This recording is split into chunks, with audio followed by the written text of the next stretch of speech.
Un très bon après-midi à vous tous qui suivez la télévision rwandaise. C'est toujours un plaisir de vous retrouver pour cette nouvelle édition d'aujourd'hui avec moi-même Michel Iladukunda. Lors d'une table ronde sénatoriale sur les questions de santé mentale ce mercredi, le président du Sénat, Dr Kalinda François Xavier, a déclaré que chaque dirigeant devrait se préoccuper des défis qui subsistent pour aider les personnes souffrant de troubles mentaux. Le récit de Patrick Militandi. Une étude menée par le Centre biomédical du Rwanda, RBC, en sigle et en anglais, en 2018 a révélé que les causes des maladies mentales incluent l'hérédité, les violences, les pertes graves, les conflits familiaux, les maladies chroniques comme le VIH et le cancer, la toxicomanie et les conséquences du génocide perpétré contre les Tutsis au Rwanda. Le secrétaire d'État au ministère de la Santé, Dr Ivan Butera, a déclaré qu'une personne sur 5 au Rwanda a souffert d'un problème de santé mentale, souvent associé à la dépression, à l'anxiété et à la toxicomanie. Il estime que s'associer aux professionnels de la santé mentale est l'une des solutions à ce problème. Les acteurs du secteur de la santé mentale ont salué le progrès réalisé, mais ont reconnu qu'il existait encore des lacunes en matière de capacités, tant en termes du nombre de psychiatres que d'équipements nécessaires.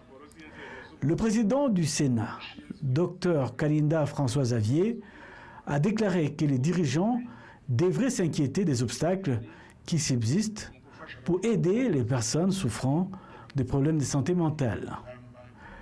Le Sénat a conclu qu'il fallait augmenter le nombre de prestataires de services en santé mentale et le nombre de personnes formées afin que les patients puissent recevoir des traitements et des médicaments à proximité de leur domicile. Le rapport contenant les résultats de cette réunion aidera le Sénat à mieux défendre ces questions de santé mentale.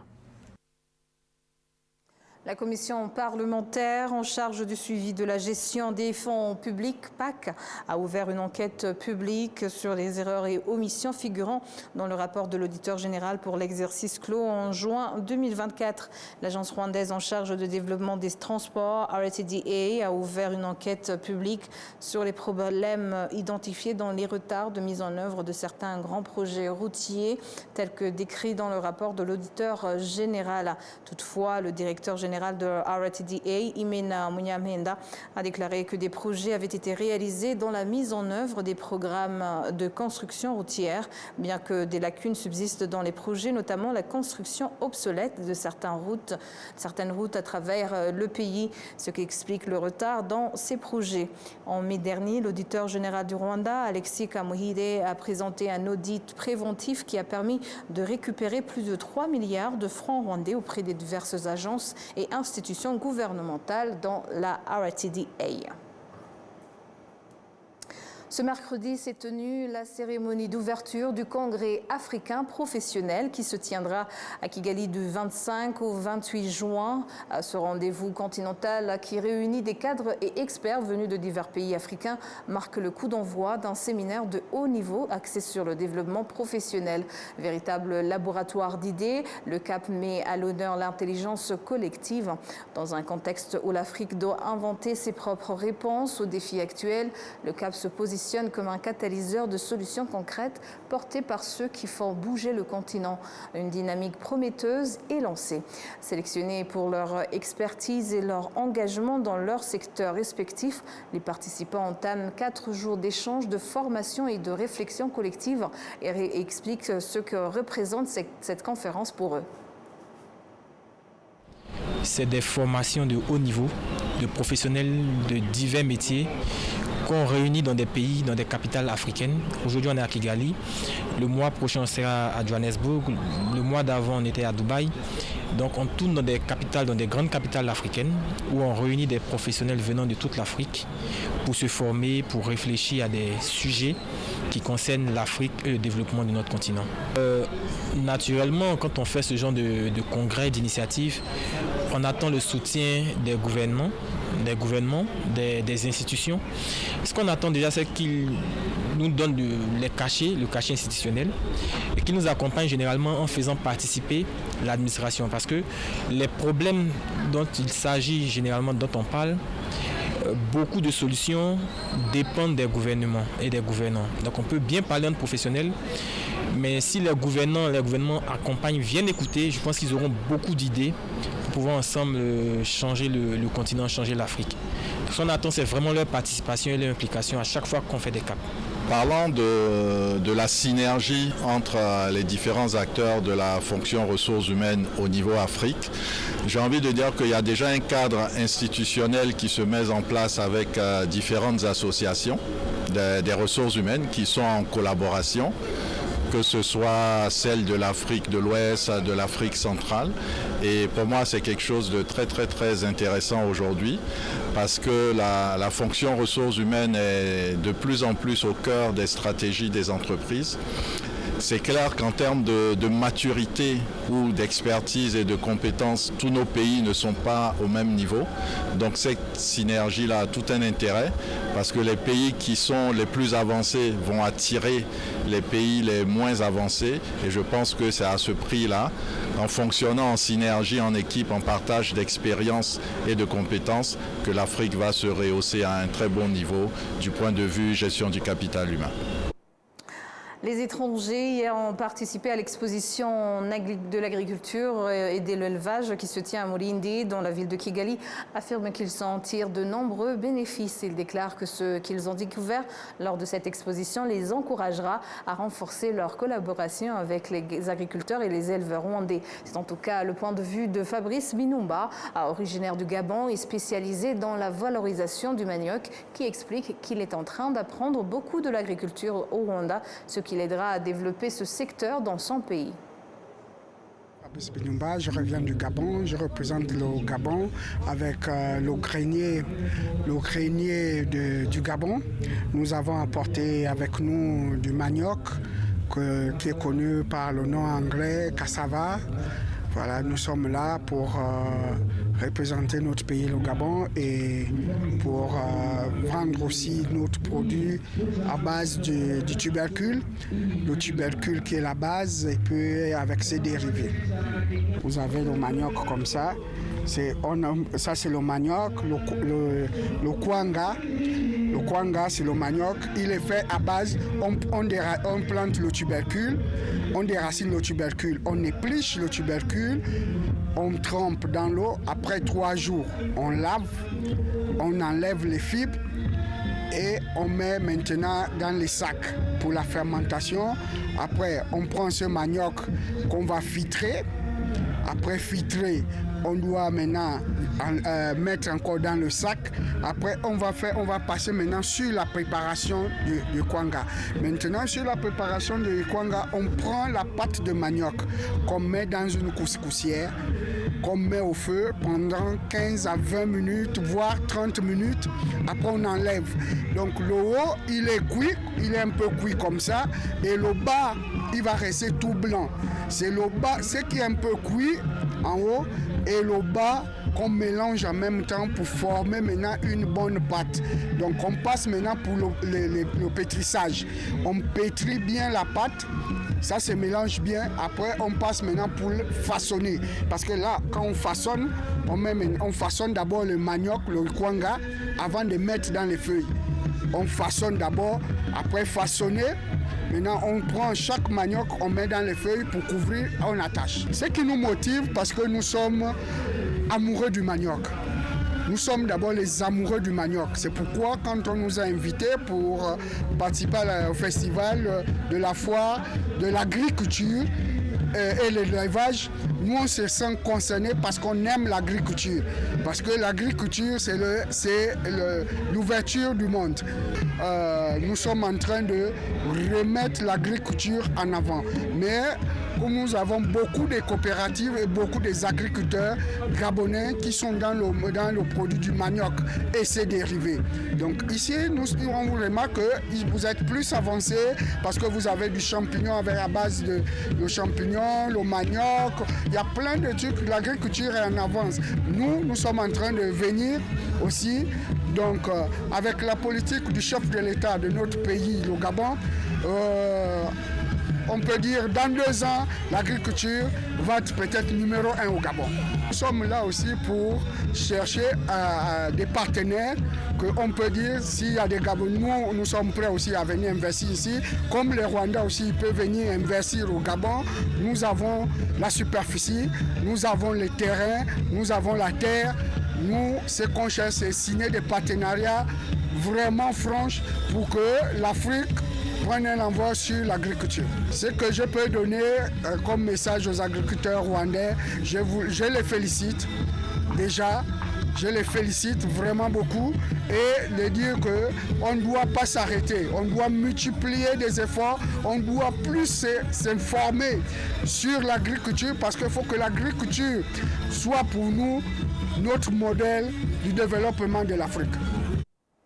L'Office pour la promotion du développement Rwanda RDB va mettre en place une plateforme unique dédiée qui offrira des services aux investisseurs et aux commerçants avec plus de 50% de ces services qui seront fournis par voie numérique. Cette annonce a été faite lors du forum appelé CEO Forum qui a réuni des investisseurs ainsi que de hauts responsables d'entreprises opérant au Rwanda.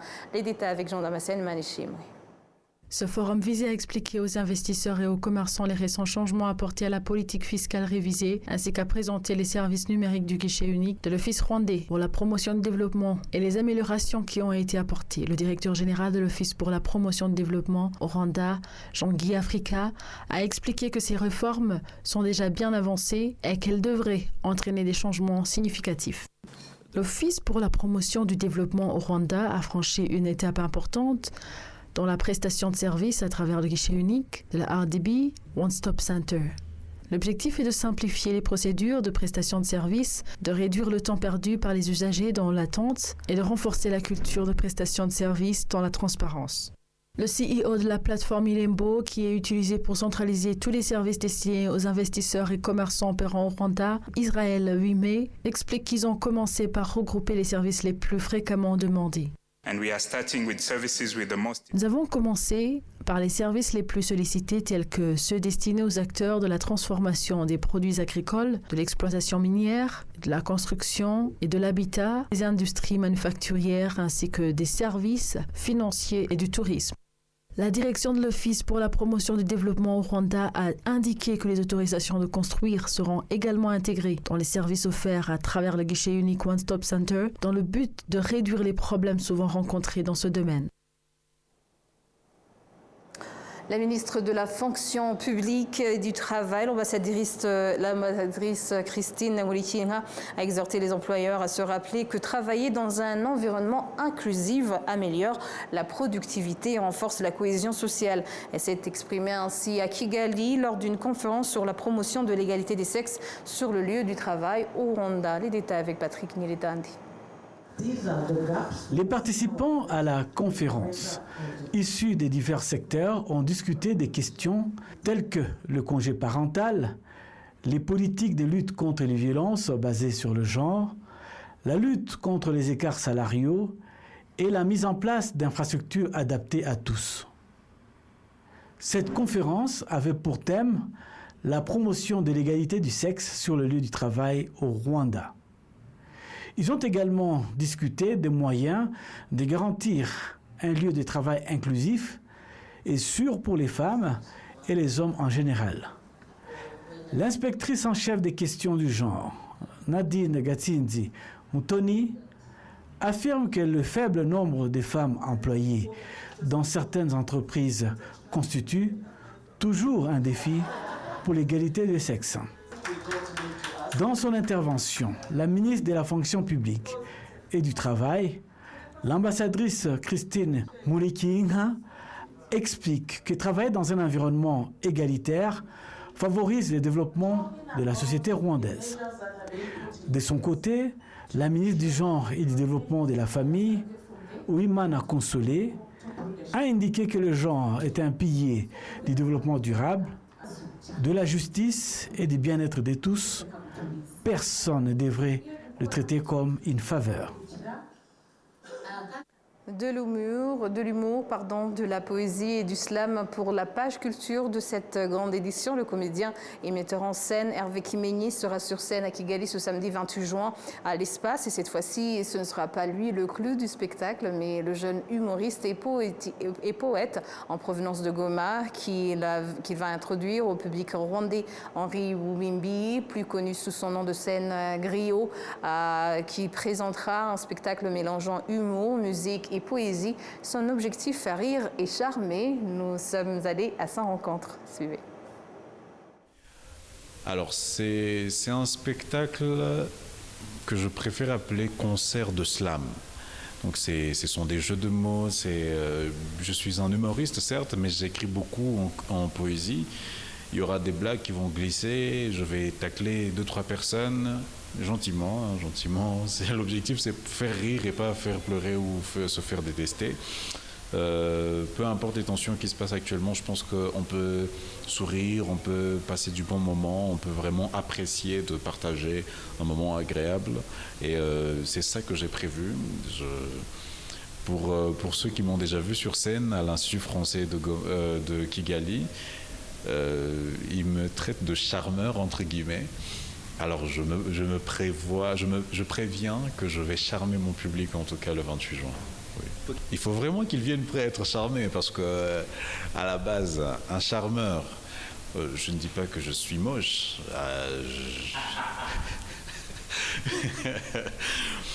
Et je n'ai pas eu une petite voix, donc je pense que cette musicalité, les instruments que je vais utiliser, principalement ma voix, ça va permettre à ce que la personne qui sera dans le public puisse vraiment se laisser emporter.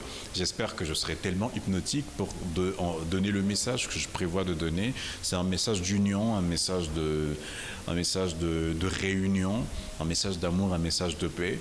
Je n'aborde pas des questions politiques, moi j'aborde les questions sociaux, les questions familiaux, les questions de tous les jours, les questions quotidiennes. Socio-familiaux, questions sociales, questions familiales. Ah Seigneur Jésus, Dieu Tout-Puissant, miséricordieux. Mais voilà. En tant que jeune talent de la scène artistique, Griot apprécie le fait que les artistes qui se sont déjà fait un nom à l'international accompagnent les nouveaux venus, en citant l'exemple de Hervé Kimény avec qui il a partagé la scène ce samedi. Prenons Hervé Kimény comme un mentor qui a fait éruption dans ma vie. 2023, mars 2023, j'arrive à Kigali pour participer au Canal Comedy Club de Kigali. C'est un projet Canal Plus University de Canal Plus. Et il est là en tant que formateur. Moi, je ne l'ai vu qu'à la télé, à Montreux, à Marrakech, Gala Africa. Et Parlement du rire et tout. Et j'ai vu ces spectacles et je me suis dit, bon, si cette grosse tête est là, donc je vais essayer quand même de m'approcher de lui. J'ai essayé de discuter avec lui et il est humain. Et il devient un grand frère, par procuration, comme ça. Et on discute et il apprécie ma compagnie et j'apprécie la sienne en retour. Et ce que j'apprécie beaucoup plus avec lui, c'est le fait qu'on s'en transpire. C'est-à-dire, il fallait vraiment que je mette à pied ce spectacle et inconsciemment, il m'a un peu aidé parce que quand même, c'était chaud. Et j'espère que de mon côté, ma présence l'a aidé à pousser certains de ces projets en avant. Mais je l'ai choisi surtout parce que c'est un grand cerveau, parce qu'il m'inspire à beaucoup de choses. Et je veux lui ressembler, pas sur tous les points, hein, parce que je vais lui ressembler, mais pas sur tous les points. En tout cas, c'est ça que je recherche et je veux sa touche à lui, personnellement, individuellement, particulièrement à lui. En première partie, parce que c'est un grand artiste, ce n'est pas un petit nouveau qu'on l'invite, c'est un grand qui va venir comme une bénédiction et tout. Et moi, je vais faire mon heure de gloire après qu'il m'ait béni, voilà. J'ai déjà lu ses poèmes, je l'ai déjà entendu, il est sur les réseaux sociaux, sur YouTube. Le nom de scène, c'est Griot. Le 28 juin, à l'espace de Kimirora, ce sera le dernier spectacle juste avant qu'il déménage à Nyamirambo. Nouvel espace. Je ne sais pas pourquoi je fais leur dernier spectacle tout le temps. C'est un truc à explorer. Mais il faut aussi souligner que j'ai fait toutes ces premières parties en 2024. Oui, c'est vrai. Donc certains d'entre vous le connaissent déjà. Certaines d'entre vous le connaissent déjà. Je suis un saint. À vous de choisir si je suis le gauche ou le droit, mais je suis... Ça, Chabert. Merci beaucoup.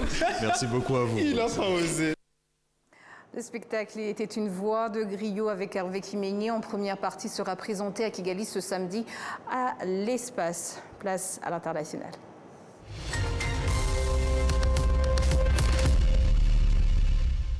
C'est sur ces images que nous clôturons cette grande édition. Au nom de toute l'équipe qui a contribué à sa réalisation, je vous remercie. Bonne poursuite des programmes de la télévision rwandaise. Et d'ici là, portez-vous bien.